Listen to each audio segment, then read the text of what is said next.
Are we ready? Action. Welcome, everybody. We're here to just do a little fireside chat because we just got back from IPFS camp in Lisbon, Portugal. And in this video, we're going to talk about the conference, IPFS camp. We're going to be talking about IPFS. What is it? Some of the interesting projects that we got to see at IPFS camp. And be sure to stick around until the end because we're also going to talk about Elastic-IPFS because I'm here joined by Paolo, and he's going to talk about how they implemented Elastic-IPFS and what the future is. So be sure to stick around till the end of the video, and we're going to have a great talk. So let's get started. Paulo, we just got back from the IPFS camp in Lisbon, Portugal, last weekend, which was an amazing conference. And I want to just talk to you a little bit about your experience and what you thought of the conference. So, how long were you in Lisbon? I I landed in on Friday, and I stayed up to Sunday, so the entire camp experience, and I can literally feel the vibes in that conference because it was just amazing. People are very, very excited there about a ton of projects there, so it was wonderful experience to me. Yeah. I felt the same way. What did you make any observations about that conference being different from any of the other conferences you've been to, or what was there? Did you notice anything special about IPFS camp? Basically, what I noticed that in order to explore all the topics they want to explore, they should make like 10 conferences like that, one in a row, because they have like something, 8 tracks in a row. I mean, happening at the same time, and it's a mess because if you want to listen to more of them, you just can't. So they should probably make much more occasion for people to engage because I see a lot of traction and interest from people there. It was just an amazing experience. Yeah, I agree exactly. There was like 4, 5, 6, 8 tracks. I don't know. So like you couldn't just be every place at once. But I mean, that was also really awesome because there's always something interesting to see because you had like 8 stages to choose from. So there's just overwhelming amount of information. But that's something I noticed is because I met designers, I met developers, I met data scientists, I met all kinds of people, and this is one of my observations that like it was different from another conference because it was really not just targeted towards devs. Like if I'd been to like a Node.js conference or to React conference, there was people from all over the ecosystem who need to use technology and are looking for ways to use technology in kind of this decentralized manner. I agree. It has been one of the most inclusive conference I've ever been. I mean, we all know that the developers community is sometimes not very inclusive. That one was it actually was because it was a lot of people from very different background, location, anything from where they're coming from and they are going to. That was wonderful, simply wonderful. So before we jump into details about IPFS, I also just want to ask about the venue because I thought it was really beautiful, and this was like it was a convent, right? It was like an old convent. Yeah, it was a former convent, and actually, one thing that I was thinking is that in the past, basically, the monks went into convent to stay away from the world, and now that same location is used to gather as much people as you can, which is overwhelming in a way because it's basically the opposite purpose for the location. But it was actually an amazing venue because they were in the middle of restructuring, so half of the parts were ancient, half of them were very modern and really renovated. It was very wonderful. Yeah, what a beautiful venue, and it is an interesting observation. The paradox of a place where people were going to hide from the world, and now it's welcoming the world. Yeah, I felt very lucky to be there. So let's talk about IPFS.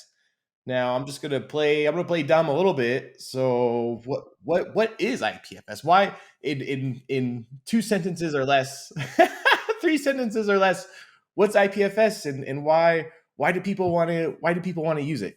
Is that a fair question? In 3 sentences or less, I would say it depends who you ask to.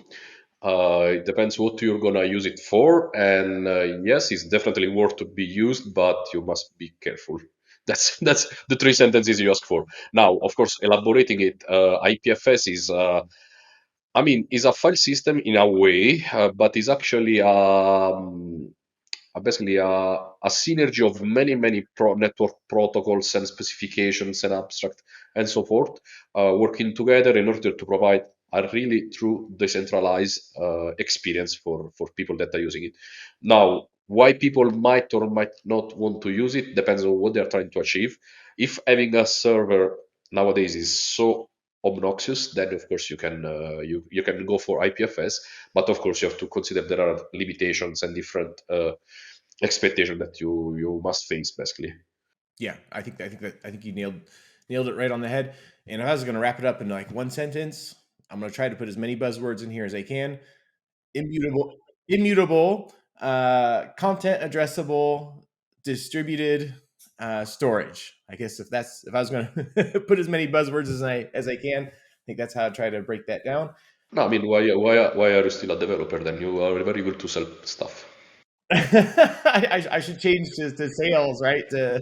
Yes, buzzword expert. Well, that's why we're here. We're here to spread our love for technology yeah, that's a passion of mine, right? Is to help people understand some of the amazing things we do with technology. So you and we were hanging out at the conference, and we got to see some really amazing projects that are using IPFS. What's one or two things that you noticed that caught your attention?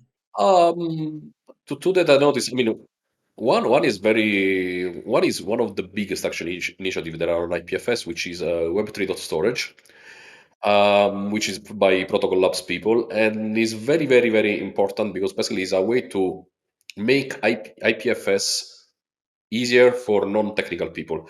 Because one thing that we both forgot to measure is that IPFS at the moment is very technical. So for non-technical people, it's very hard to grasp. And is one of the challenges that they're facing right now is that to make accessible to people that are non-technical.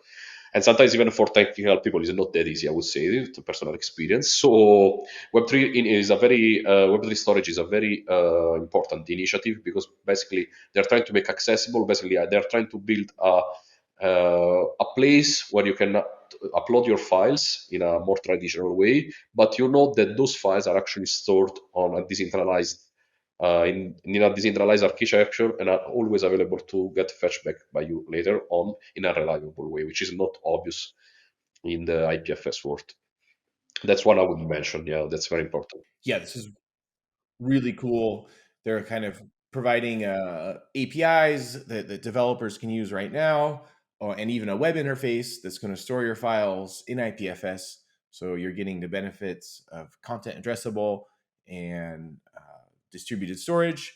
But it's kind of, I don't quite want to call it a gateway. I'm going to call it like Web 2.5 because they're providing APIs, regular HTTP APIs that let you take advantage of IPFS. So I think this is really cool. I got to go to one of their workshops to build an application. They had like two routes to the workshop. One was using the server side APIs, and one was using these React component library, and that's the track that I chose. So within minutes, well, I don't want to exaggerate too much, but maybe in a half hour, I was able to create an application that's interacting with Web3.storage. So using IPFS in React application. This was just mind blowing to me how easy that was to use. I mean, we have to mention that they made a huge effort to make this happen because basically they had to implement the entire network stack except for TCP, basically. So they did it everything from scratch for this to happen, and now as we both have seen, because I was attending the same workshop, we seen a very nice developer experience. Yep, absolutely. This is something so cool. What else did you see at the conference that caught your eye? One that I also remember is, which was I mean, was nice with some little concern, but actually was very nice. Was called Anytype, if I'm not mistaken, and it basically was a Notion-like product, but completely decentralized. So rather than having your blocks brought on a server, then you can download it, synchronize, and I mean the usual thing. They were actually instead storing on IPFS, decentralized network. So anytime, basically, all the peers participating to the space are actually sharing the data, and non-central authorities actually controlling the data, which is very important for. I mean, I would say political reason, not for technical reason, but for political reason is also very important. The only concern I have is that actually somebody were actually reinventing hyperlinks, but I think it was actually due uh, to the nature of the project. But I just hope that they don't. Yeah, I just hope they don't make an HTML dialect because we have so many dialects to already worry about that we don't need one more. So, anytime people, if you're listening to me, please try to use HTML if you can. I would really benefit of that. keep keep it simple. Actually, I saw that demo too, and it was pretty cool because I think they're breaking a document down into blocks, and then each block from what I understand would be stored in IPFS since it's content addressable. So if you have the same block on multiple pages, like it's pointing to the uh, same file, same chunk of text stored in IPFS. So I thought this was pretty cool. It's like an interesting way to see like how could you use the technology behind IPFS to create something that we already know, like Notion or PDFs or wherever you want to work that. This is a cool. If you remember, there was several years ago, Steve Jobs was saying there is an app for it, or there will be an app for everything. That same in IPFS. Basically, there's going to be an implementation for everything. I've seen people having a shared weather forecast for any reason. I mean, shared weather or station. Yeah, they have these weather stations, IPFS weather stations or something. Yeah, this was pretty cool too. Yeah, I like that. So, Paulo, we just got a couple more minutes, and I wanted to talk to you about something that I know that you're very familiar with, and that's Elastic IPFS, because you gave a talk about Elastic IPFS and some of the challenges. So, for anyone listening to us or watching us today, uh, I know because we both work in Nearform, I know that you are the architect of Elastic IPFS. What is Elastic IPFS, and what problem did you were you out to solve when you're working on that project? Let me start from the last question. What problem was I was asked to solve when I designed the Elastic IPFS? Well, the thing is that Web3.storage people have had the most beautiful problem I think any company can experience. They're struggling to handle the growth of their user base, and usage of their systems. So they were struggling to keep the system up and running and scale. And therefore, I was asked to provide an architecture which is based on a cloud system, just for as an initial reference because it's technically cloud agnostic, and that architecture must be able to scale with no limit. So I was basically asked a really simple challenge. Basically, how can you scale to the sky and beyond? That's the idea. And that's what is Elastic IPFS is. It's basically a storage backend system for Web3 storage, which is based on, in this case, AWS just for the initial implementation, but it can be cloud agnostic, can be on premise, can be distributed, can be anything, it's just an architecture in order to have a system that is capable to scale with no limit at all, given that you have a shared database, object storage, and a queue system. That's pretty much it. Yeah, this is so cool because they wanted a really a scalable version of IPFS that can scale to these massive possibilities with all the users and all the attention that they're getting. And yeah, that was your job, right? So how can we make a massively scalable IPFS implementation? So That's the problem. I mean, to give some numbers, they were previously for them to add a new node, it took 48 hours. before the implementation, right? Before that, yes, and the average indexing time was around 3 minutes. After that, they went to being able to add a node at any time and remove it at any time with no bootstrap phase.